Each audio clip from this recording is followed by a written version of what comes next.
আজ পশ্চিমবঙ্গ বিধানসভায় উল্লেখ করবে ডেপুটি স্পিকার স্যারের মাধ্যমে স্বাস্থ্য ও পরিবার কল্যাণ দপ্তরে ভারপ্রাপ্ত মন্ত্রী মহাশয়ের দৃষ্টি আকর্ষণ করলাম আমাদের রাজ্যে অর্থাৎ পশ্চিমবঙ্গে কিডনি রোগের সমস্যা উত্তরোত্তর বাড়ছে, যাতে তাদেরকে এই রোগে যারা আক্রান্ত চিকিৎসা পরিষেবা যাতে ঠিকঠাক পায়, তাই উন্নত মানের চিকিৎসা ব্যবস্থা।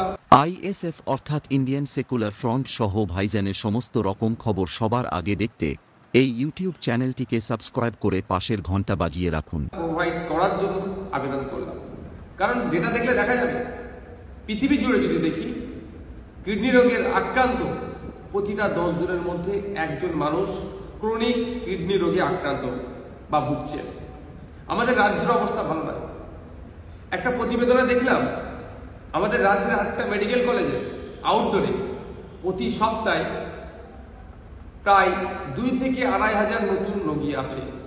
এই 2 থেকে 2.5 হাজার নতুন রোগীর মধ্যে হেভি অংশের রোগী এই ক্রনিক কিডনি রোগে আক্রান্ত হচ্ছে। আমরা এই মুহূর্তে আমাদের রাজ্যে গোটা রাজ্যে নেফ্রোলজিস্ট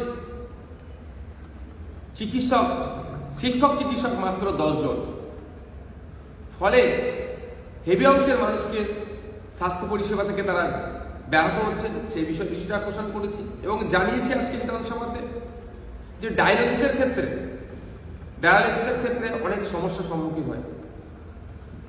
শহরের 7 থেকে 10 দিন অপেক্ষা করতে হয়, গ্রামীণ বা জেলাগুলোতে 10 থেকে 13 দিন পর্যন্ত অপেক্ষা করার পরে ডায়ালিসিসগুলো হচ্ছে।